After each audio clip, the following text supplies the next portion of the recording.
आजको यो भिडियोमा म बताउन गइरहेको छु यदि तपाई युट्युबर बन्नुहुन्छ भने तपाईले के फाइदा प्राप्त गर्न सक्नुहुन्छ युट्युबबाट चाहिँ। ओके, लागौं आजको विषयवस्तुमा। सबभन्दा पहिले म के भन्न चाहन्छु भने यदि तपाई युट्युबर हो भने हैन, ठीक छ, तपाई आफ्नो फिल्डमा हुनुहुन्छ। अब यसमा अर्निङ कसैको धेरै हुन्छ, कसैको कम हुन्छ, तर युट्युबबाट चाहिँ यी फाइदाहरू तपाईलाई हुन जान्छ साथीहरु। पहिलो रहेको छ कम्युनिकेसन स्किल हैन।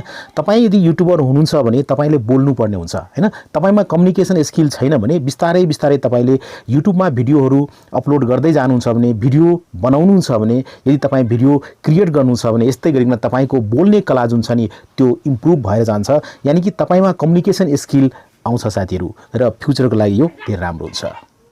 त्यस्तै न अर्को रहेको छ नेम एन्ड फेम। यदि तपाई युट्युबर हुनुहुन्छ भने तपाईले आफ्नो नामलाई संसारभरि फैलाउन सक्नुहुन्छ। त्यति मात्र हैन, तपाईको फेस भ्यालु हुन्छ।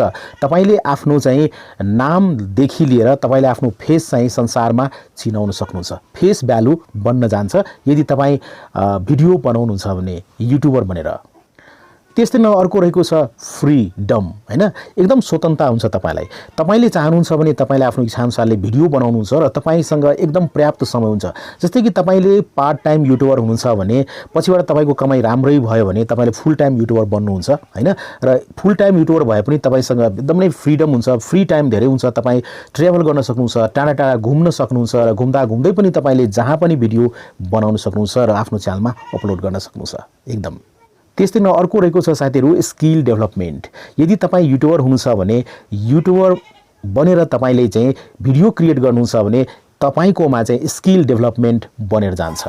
कस्तो प्रकारको भन्दाखेरि तपाईले थम्बनेल बनाउनुहुन्छ, भिडियो एडिट गर्नुहुन्छ, भिडियो रेकर्ड गर्नुहुन्छ, त्यस्तै न तपाईले विभिन्न प्रकारको चाहिँ कामहरू गर्नुहुन्छ। तपाईले भिडियो अपलोड गर्नको लागि, भिडियो रेकर्ड गर्नको लागि यसरी तपाईँको स्किल डेभलपमेन्ट भएर जान्छ। पछिबाट तपाईले कुनै ठाउँमा चाहिँ तपाईसँग कला छ भने, एडिट गर्ने कला छ भने, अरु पनि कम्प्युटर चलाउने कलाहरू छ भने पक्कै पनि तपाईले राम्रो जब पाउन सक्नुहुन्छ। स्किल डेभलपमेन्ट भएर जान्छ है साथीहरु।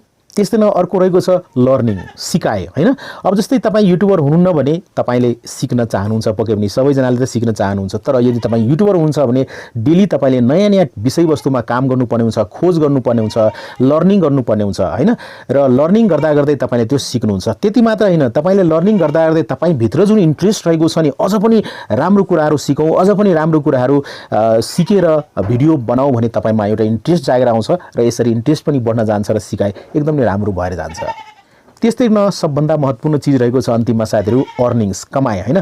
तपाईले आफ्नो युट्युब च्यानलबाट कमाई पनि गर्न सक्नुहुन्छ। हुन त यो लकमा पनि आधारित हुन्छ। लकमा तपाईको कस्तो छ, युट्युबको एल्गोरिदममा पनि भर पर्छ। कसैले चाहिँ राम्रो भिडियो बनाउँदै पनि उहाँले अर्निङ गर्न सक्नुहुन्न। कसैले तपाईको जस्तोसुकै भिडियो बनाए पनि त्यहाँ युट्युबको एल्गोरिदमले सहयोग गर्यो भने, सपोर्ट गर्यो भने राम्रो कमाई उहाँले गर्न सक्नुहुन्छ। त्यसकारणले गर्दाखेरि अर्निङ्स तपाईले युट्युबबाट राम्रो अर्निङ प्राप्त गर्न सक्नुहुन्छ। यदि तपाईले कन्टिन्युअस रूपमा चाहिँ युट्युबमा मेहनत गर्नुहुन्छ भने, आफ्नो कन्टेन्ट राख्नुहुन्छ भने अर्निङ त हुन्छ नै।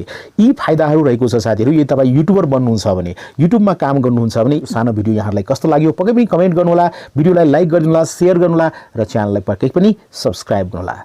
भेटौं साथी अर्को विषयवस्तु लिएर अर्को भिडियोमा। अहिलेको लागि म बिदा लिन चाहन्छु। टेक केयर, गुड बाय, जय नेपाल।